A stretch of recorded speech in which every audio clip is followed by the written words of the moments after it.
สวัสดีสวัสดีสวัสดีPPFC เบอร์ทุกคนเด้อสวัสดีกันตอนแรงทุกคนณตอนที่น้องลี่เองถ่ายคลิปวิดีโอนี้อยู่ก็คือตอน5 โมงแรงของวันที่14เนาะทุกคนก่อนที่จะมีคลิปวิดีโอนี้ขึ้นมาเนาะมื้อสวยนี้ทุกคนสวยของวันที่14เนาะตอนบ่ายน้องลี่เองได้เดินทางไปแถวในเมืองเนาะไปแถวสนามบินวัดไต่น้องลี่เองไปซื้อหนังสือแถวนั้นเนาะแล้วได้เห็นภาพบรรยากาศที่ต่างตาจากปกติเนาะทุกคนซึ่งน้องลี่เองเห็นคนเนาะที่น่าจะเป็นทีมงานเนาะทุกคนเพิ่นกำลังปักธงชาติไทยกับธงชาติลาวเนาะซึ่งเพิ่นปักแล้วส่วนหนึ่งเนาะทุกคนแล้วเพิ่นก็กำลังปักแบบย้ายไปทั่วเมืองเวียงจันทร์เลยทุกคนเอิ้นได้ว่าอยู่แถวตัวเมืองนะเริ่มจากสนามบินนะเพิ่นสิปักธงชาติไทยแล้วก็ธงชาติลาวเนาะเฮียงกันไปแล้วก็เลยเฮ็ดให้น้องลี่เองจื้อได้เนาะแล้วมื้อเช้านี้เนาะก็มีคอมเมนต์จาก FC ทางฝั่งไทยเนาะมาคอมเมนต์บอกน้องลี่ว่าอย่าลืมไปถ่ายคลิปให้เบิ่งเด้อเนาะเพราะว่าวันที่16หาวันที่18เดือนนี้เนาะพระเจ้าอยู่หัวกับพระราชินีของทางฝั่งไทยเนาะเพิ่นสิเดินทางมาเยือนลาวเฮาเนาะทุกคนแล้วน้องลี่ก็เลยคิดออกเนาะโอ้เพิ่นอันที่เพิ่นเตรียมทุงปักทุงแบบยายทั่วเมืองเวียงจันทน์นี่เพิ่นกะเกียมเตรียมพร้อมเพื่อที่สิต้อนรับในหลวงกับพระราชินีเนาะทุกคนแล้วน้องลี่เองก็เลยว่าสิไปถ่ายภาพบรรยากาศมาให้ทุกคนได้เบิ่งกันเนาะการเตรียมพร้อมของทางฝั่งลาวเฮาเนาะทุกคนบอกเลยว่าน้องลี่เองดนเนาะจึงสิได้เห็นภาพบรรยากาศแบบนี้เนาะทุกคนแล้วน้องลี่เองไปถ่ายมื้อนี้ไว้เลยเนาะเพราะว่าวันที่15เนาะน้องลี่เองมีเดินทางไปไทยเนาะมีแผนที่เดินทางไปเบิ่งน้องอุ๋งอิ๋งเนาะแล้ววันที่16มื้อทำอิฐที่ในหลวงกับพระราชินีเพิ่นเดินทางมาเวียงจันทน์นี่นะทุกคนซึ่งตรงกับมื้อวันจันทร์เนาะน้องลี่เองพัดมีเฮียนสินะทุกคนถ้าบุญบ่ฮอดแท้ๆน้องลี่เองคิดว่าคือสิบ่ได้เห็นเนาะทุกคนถ้าหากมีบุญเนาะอาจสิได้เห็นมื้อที่หรือตอนที่ขบวนรถของพระเจ้าอยู่หัวเนาะเพิ่นออกจากสนามบินเนาะทุกคนเพราะว่าน้องลี่เองเคยเห็นครั้งหนึ่งเนาะณตอนนั้นบ่แน่ใจว่าเป็นผู้นำของประเทศใดประเทศหนึ่งนี่แหละเนาะเพิ่นมาเยือนลาวเพิ่นก็สิมีการปักธงชาติแบบนี้แหละเนาะแล้วถ้าหากเขาโชคดีเนาะเฮาก็สิได้เจอขบวนเนาะแล้วขบวนนั้นๆเนาะเพิ่นก็สิมีอ้ายตำรวจเนาะปฏิบัติหน้าที่แบบให้ประชาชนหยุดเนาะหยุดรถละกะเพื่อให้สะดวกสบายในการสัญจรเนาะทุกคนเนาะถ้าหากโชคดีเฮาก็สิได้เห็นขบวนนั้นเนาะแล้วขบวนนั้นน่ะเพิ่นก็สิปักธงเนาะทุกคนปักธงชาติไทยไว้ในรถที่พระเจ้าอยู่หัวกับพระราชินีเพิ่นทรงนั่งเนาะทุกคนแต่น้องเลี้ยงบ่ฮู้แน่ชัดเนาะสำหรับโมงที่พระเจ้าอยู่หัวกับพระราชินีเพิ่นเสด็จมาถึงลาวนี่ตอนจักโมงเนาะทุกคนน้องลี่เองมีเฮียนวันจันทร์นะตอนตั้งแต่9 โมงหาเที่ยงพอดีเนาะทุกคนอันนี้ถ้าพี่ๆซีผู้ใดฮู้หรือติดตามข่าวกะคอมเมนต์บอกน้องลี่ในคลิปวิดีโอนี้ได้เนาะทุกคนถ้าหากมาหลังจากโมงที่น้องลี่เองเลิกเรียนน้องลี่เองก็อาจสิไปอยู่แถวที่สิเห็นขบวนแล้วก็ถ่ายคลิปมาฝากเนาะทุกคนแต่ถ้าหากบ่เห็นน้องลี่เองก็คือสิเอาภาพบรรยากาศจากอินเทอร์เน็ตมาฝากเนาะทุกคนแต่ว่ามื้อนี้น้องลี่เองสิพาทุกคนไปเบิ่งภาพบรรยากาศการเตรียมพร้อมการต้อนรับในหลวงกับพระราชินีในการมาเยือนลาวเทื่อนี้นำกันเนาะทุกคนซึ่งน้องลี่เองบอกก่อนเลยระหว่างที่ถ่ายบรรยากาศอยู่ตามท้องถนนเนาะน้องลี่เองอาจสิบ่ได้เว้าอีหยังหลายเลยทุกคนเพราะว่าบ่อนที่นับจากสนามบินขึ้นไปเนาะบ่อนนั้นเป็นบ่อนที่รถเที่ยวหลายที่สุดในโมงนี้เนาะทุกคนซึ่งน้องเลี้ยงก็สิพยายามเก็บภาพบรรยากาศให้ได้หลายที่สุดอยู่หลายๆบ่อนเลยเนาะทุกคนบ่ว่าจะเป็นแคมป์ของแถวพระธาตุหลวงแล้วก็เริ่มจากน้องเลี้ยงสิเริ่มถ่ายจากสนามบินวัดไตไปเลยเนาะทุกคนเพราะว่าบ้านของน้องลี่นะต้องผ่านแถวนั้นเนาะซึ่งระยะห่างจากเฮือนของน้องลี่นี่ก็เกือบ10 กิโลเนาะทุกคนโอเคเว้าหลายแล้วเนาะเดี๋ยวเฮาไปเบิ่งภาพบรรยากาศกันทุกคนตอนนี้ขับรถมา ฮอดสนามบินแล้วเด้อทุกคนฮอดแยกสนามบินวัดไต่เนาะเพิ่นกะสิเริ่มปักถุงไปตั้งแต่ตอนนี้เลยเนาะ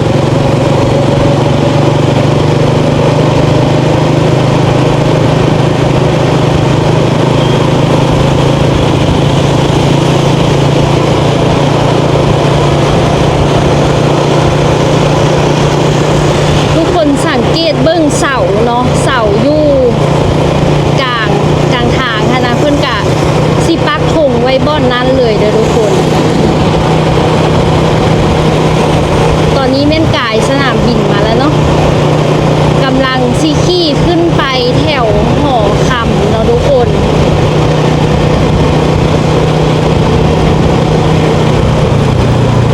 โมงนี้แม่นตอน5 โมงครึ่งเนาะรถกำลังตีดเลยทุกคน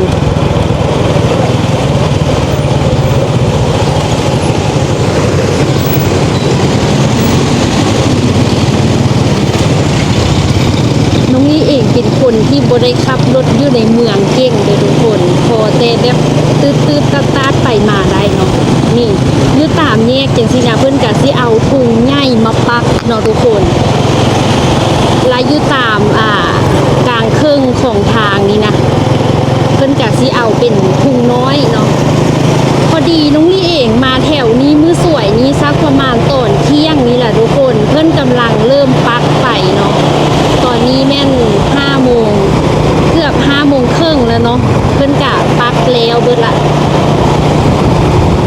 แล้วนี่ก็แม่นบรรยากาศตอน5 โมงแรงของวันที่14อยู่ที่เวียงจันทร์ทุกคน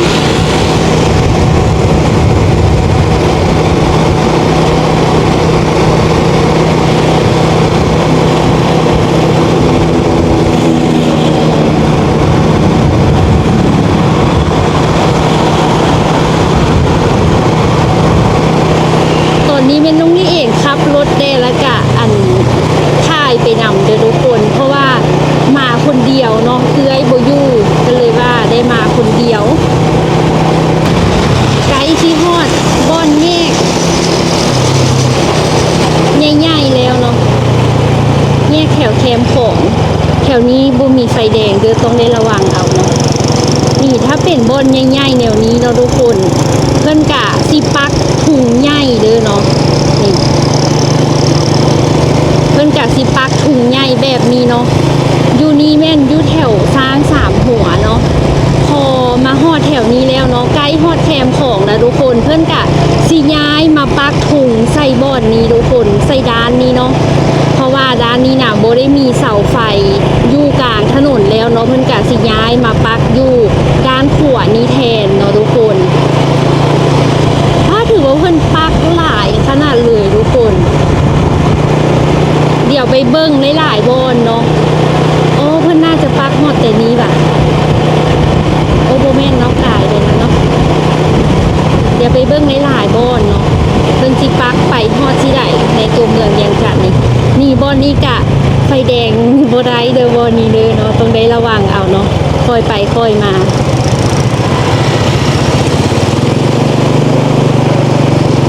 ส่วนหลายไฟแดงตายกะบ่ได้ค่อยมีปัญหาอหย่างเนาะ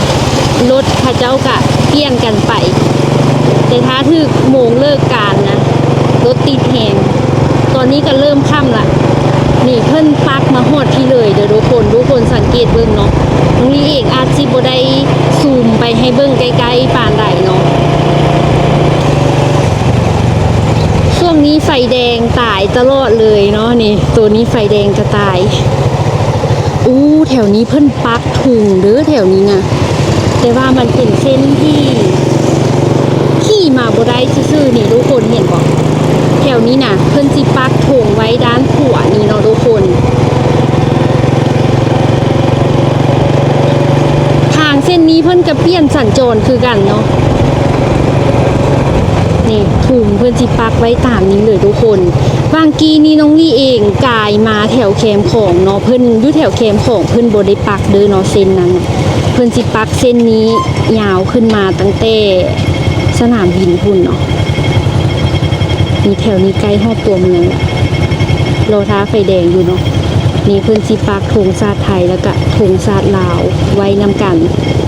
ทุกเสาเลยเนาะนี่ตามเส้นทางที่ไปหาประตูใส่เนาะเพิ่นกะสิปักไว้เนาะทุกคนถ้าบ่อนใดเป็นแยกนะเพิ่นกะสิปักเป็นถุงใหญ่เนาะทุกคนเนาะนี่คือทางแยกนี้เพิ่นกะสิปักเป็นถุงใหญ่ทั้งสองด้านเลยเนาะนี่อันนี้คือเส้นที่ขี่ไปหาประตูใส่เนาะขึ้นมาจากแคมป์ของแล้วกันทายแล้วก็ไปเส้นนี้เนาะนี่เพื่อนกะสิปักไว้แบบนี้เลยทุกคนถ้าบ่อนใดเป็นแยกนะเพื่อนสิปักเป็นถุงใหญ่เนาะเดี๋ยวขี่ไปพูดเนาะแถวผู้แหลกประตูใส่ผู้นะทุกคนเพื่อนสิปักไว้หลาย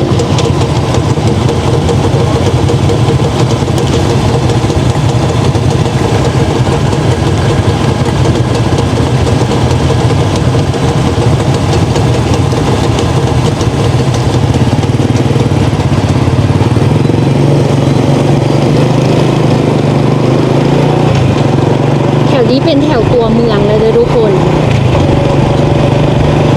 มาฮอดแถวนี้เพิ่นสิปักไว้ทางด้านขวาแล้วก็ด้านซ้ายเลยเนาะ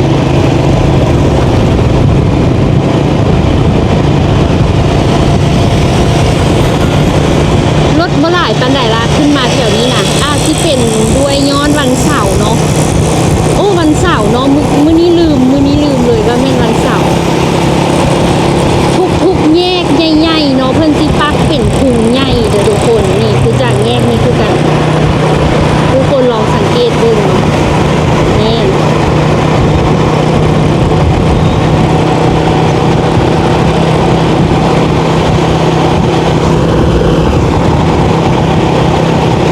บ้านนี้มาฮอดประตูใส่แล้วทุกคน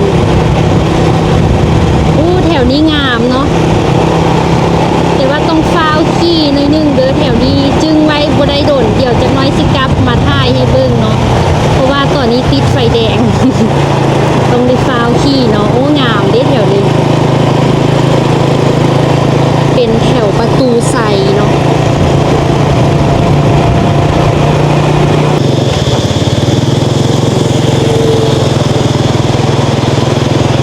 นี่น้องนี่เองฮู้เนาะว่า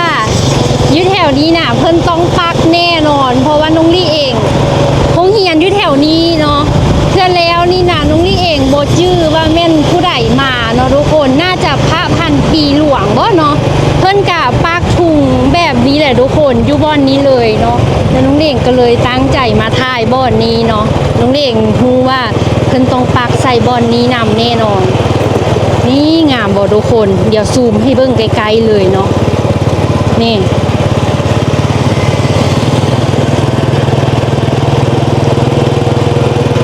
โรงเรียนของน้องลี่มาแถวนี้แหละทุกคนตอนแรงเพิ่นก็สิเปิดไฟได้แถวนี้นะเนาะ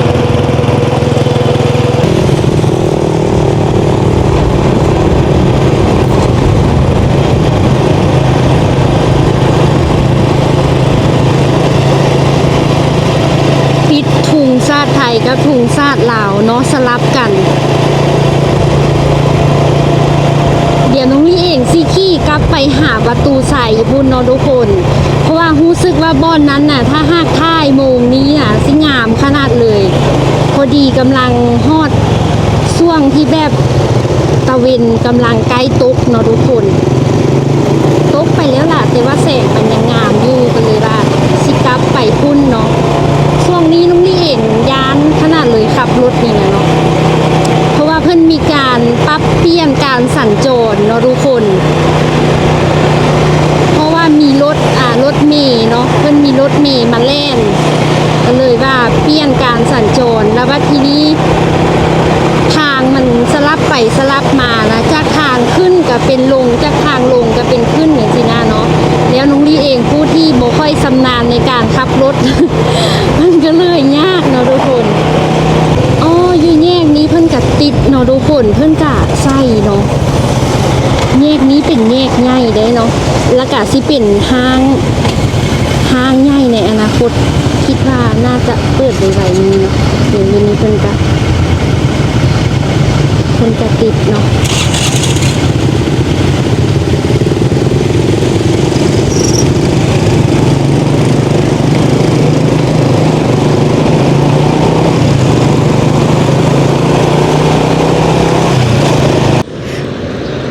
ทุกคนตอนนี้น้องลี่เองกะมายืนอยู่หน้าประตูใส่เลยเด้อทุกคนณตอนนี้แม่น6 โมงเลยเด้อเนาะมันกะเริ่มค่ำได้แล้วเนาะซึ่งบ่อนนี้น่ะเป็นบ่อนที่เพิ่นปักทุงเรียนกันแบบนี้แล้วน้องลี่เองรู้สึกว่างามดีเนาะก็เลยมาแวะถ่ายให้พี่ๆ FC เบิ่งเนาะความจริงน่ะเพิ่นปักและก็งามหลายบ่อนเด้อทุกคนแต่ว่าบางบ่อนนะมันบ่มีบ่อนจอดรถเด้อทุกคนมันบ่มีบ่อนจอดรถจักรเนาะแล้วมื้อนี้น่ะน้องลี่เองขี่รถเวฟมารถเวฟน่ะสิจอดซาสุซาสายบ่ได้ทุกคนเนื่องจากว่าเป็นที่จับตาจ้องใจของโจรเนาะแต่ว่าอยู่ประตูใส่น่ะมีบ่อนให้ฝากเนาะน้องเล่งก็เลยฝากรถแล้วก็ย่างมาถ่ายภาพบรรยากาศให้เบิ่งเนาะทุกคนภาพมีหลายบ่อนได้ที่เพิ่นปักแล้วงามนะทุกคนเนาะอันนี้คือเป็นบ่อนที่น้องเล่งรู้สึกว่างามหลายเนาะเพราะว่าข้างๆก็เป็นทุงศาสตร์ไทยแล้วก็เป็นทุงศาสตร์ลาวเนาะแล้วก็ทางกลางก็เป็นประตูไซอย่างซี่น่ะเนาะทุกคนงามขนาดเลยแต่ว่าอยู่ในกล้องน่ะมันยักค่ำแล้วเนาะทุกคนแต่ว่าตัวจริงน่ะงามขนาดเลยนี่คือภาพบรรยากาศเนาะ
ทุกคนตอนนี้1 ทุ่มครึ่งเนาะน้องลี่เองหากะสิมาฮอดบ้านเนาะแล้วกะพอมาฮอดบ้านแล้วกะเกียมแหนมเนืองเนาะเตรียมกินข้าวแรงคนเดียวเนาะระหว่างมาน้องลี่เองกะแว่ซื้อแหนมเนืองมากินข้าวเนาะมากินเป็นอาหารแรงเลยเนาะเพราะว่าบ่มีผู้ใดอยู่บ้านมีแต่น้องลี่เองอยู่คนเดียวเนาะแล้วเอื้อยๆอ้ายๆครอบครัวเพิ่นกลับบ้านเนาะกลับไปร้องศาลน้องลี่เองก็เลยว่าอยู่บ้านคนเดียวสาเหตุที่น้องลี่เองบ่ได้กลับก็คือน้องลี่เองมีเฮียนเนาะมื้อนี้นะตอนเช้าน้องลี่เองมีเฮียนเนาะก็เลยว่าบ่ได้กลับแล้วมื้ออื่นน้องลี่เองก็วางแผนว่าสิไปไทยเนาะทุกคนไปหาน้องอุ้งอิงกันเนาะทุกคนเนาะสำหรับภาพบรรยากาศคนลาวเฮาและก็ประเทศลาวเฮาสปป.ลาวเฮาเตรียมต้อนรับในหลวงกับพระราชินีก็สิประมาณนี้เลยเนาะทุกคนซึ่งเพิ่นเริ่มปักธงทั่วเวียงจันทน์ก็คือมื้อนี้ตอนเที่ยงเนาะทุกคนเนาะวันที่14ตอนเที่ยงเนาะถ้าเบิ่งภาพบรรยากาศเด้อเนาะทุกคนพระราชินีกับในหลวงเพิ่นมาลาวเนาะถ้าหากน้องลี่เองกะบ่แน่ใจว่าสิได้เห็นบ่เนาะทุกคนไปเฮียนวันจันทร์น้องลี่เองสิเอากล้องไปนำเนาะถ้าบ่ได้เห็นกะบ่เป็นหยังเนาะเฮาถ้าเอาคลิปอยู่ตามโซเชียลมาเบิ่งเอาเนาะแต่ถ้ามีบุญก็อาจสิได้เห็นเนาะน้องลี่เองคิดว่าเพิ่นสิไปแน่ๆก็คือทุกบ่อนที่น้องลี่เองไปถ่ายมาเนาะ หรือว่าเพิ่นน่าจะไปธาตุหลวงได้บ่เนาะเพราะว่าอยู่ธาตุหลวงก็เห็นเพิ่นติดอยู่เนาะทุกคนคือบางบ่อนนะเพิ่นติดน้องนี่เองบ่ได้ถ่ายมาเนาะทุกคนเนาะซึ่งเพิ่นปักถุงไว้หลายแห่งทุกคนบอกเลยว่าทั่วเวียงจันทน์นะเกือบว่าแบบ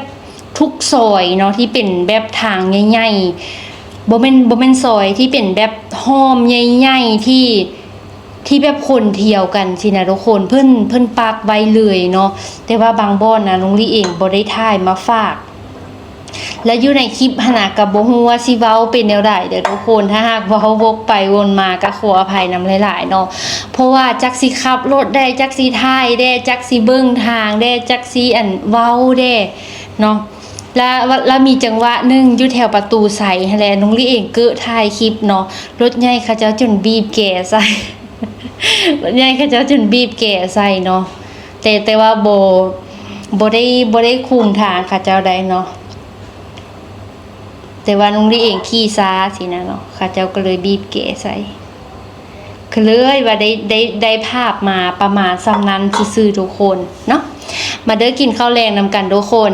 โอเคเดี๋ยวคลิปนี้น้องเลี้ยงกะสิขอตัวลาไปก่อนทุกคนจังได๋กะยินดีต้อนรับในหลวงกับพระราชินีเข้าสู่สปป.ลาวเฮาเด้อเนาะเห็นหลายๆคนลาวเฮาก็ช่วยกัน